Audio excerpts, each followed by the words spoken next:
ജനങ്ങളെ, ചേരി നിവാസികളെ, എല്ലാവർക്കും എൻ്റെ വിനീതമായിട്ട് നമസ്കാരം. എല്ലാവർക്കും ഉത്സവാശംസകൾ ഞാൻ നേരുകയാണ്. തലസ്ഥാന നഗരി തിരുവനന്തപുരം ആകെ ഒരു മഹായാഗത്തിന് തയ്യാറെടുക്കുന്ന ഘട്ടമാണിത്. രാവിലെ മുതൽ തന്നെ ആയിരക്കണക്കായിട്ടുള്ള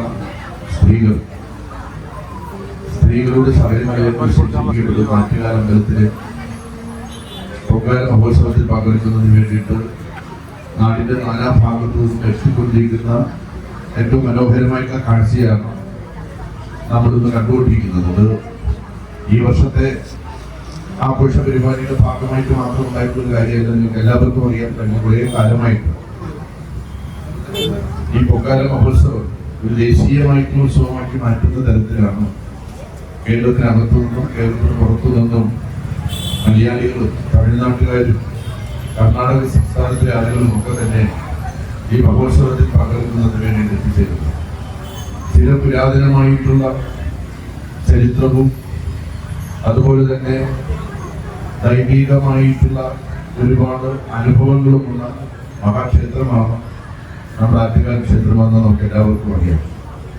തിരുവിതാംകൂറിന്റെ രാജകീയമായിട്ടുള്ള രാജവംശത്തിലെ നിരന്തരമായിട്ടുള്ള മധുരയിൽ തിരുവിതാംകൂർക്ക് അടക്കുന്നതായിട്ടുള്ള ചരിത്രവുമായിട്ട് കെട്ടുപിടഞ്ഞു കിടക്കുന്നതായിട്ടുള്ള ഒരു മഹത്തായിട്ടുള്ള ഒന്നാണ് ഈ ആറ്റുകാൽ ക്ഷേത്രത്തിന്റെ ക്ഷേത്രവുമായിട്ട് ബന്ധപ്പെട്ട് നിൽക്കുന്നതായിട്ടുള്ള ഐതിഹ്യം എന്ന് പറയുന്നത്. അതിന്റെ വിശദാംശങ്ങളിലേക്കൊന്നും ഞാൻ കടന്നു പോകുന്നില്ല.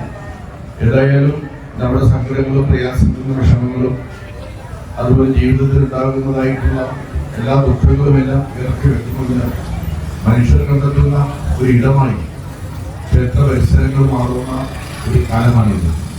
അതിലേറ്റവും പ്രധാനപ്പെട്ട ഒരു ക്ഷേത്രമായിട്ട് ആറ്റുകാൽ ക്ഷേത്രം മാറുകയാണ്.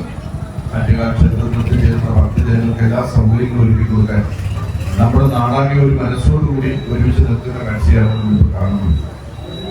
1-2 ദിവസങ്ങൾക്ക് മുമ്പ് തന്നെ അതിന് വേണ്ടിയിട്ടുള്ള എല്ലാ തയ്യാറെടുപ്പുകളും എല്ലായിടത്തും പൂർത്തീകരിക്കുന്നുണ്ടെന്നുള്ളതാണ് സന്തോഷങ്ങളുടെ കാര്യം. ഇവിടെ പൊങ്കാല മഹോത്സവത്തിൽ എത്തിച്ചേരുന്ന ഒരു സഹോദരിയും ഒരമ്മയും ഒരു തരത്തിലുള്ള പ്രയാസങ്ങൾ പൊങ്കാല ഇടുന്നതുമായിട്ട് ബന്ധപ്പെടുന്ന ഒരു പ്രയാസങ്ങളുണ്ട്. അത് വലിയ ചൂട് അന്തരീക്ഷം സൃഷ്ടിക്കുന്നതായിട്ടുള്ള വളരെ വിഷമകരമായിട്ടുള്ള അവസ്ഥയിൽ തന്നെ യഥാർത്ഥത്തിൽ അനുഭവിക്കേണ്ടി വരുന്നുണ്ടെങ്കിൽ മറ്റു ബുദ്ധിമുട്ടുകളൊന്നും ഉണ്ടാകാതിരിക്കുക, അവർക്ക് ദാഹമോ വിശപ്പോ ഒന്നും തന്നെ അനുഭവപ്പെടാതിരിക്കാൻ ആവശ്യമായിട്ടുള്ള എല്ലാ കരുതലും സ്നേഹവും നമ്മുടെ നാട്ടുകാർ എല്ലാ ഭാഗത്തുമുള്ള ആളുകൾ കൃത്യമായിട്ട് ചെയ്തുകൊണ്ടിരിക്കും.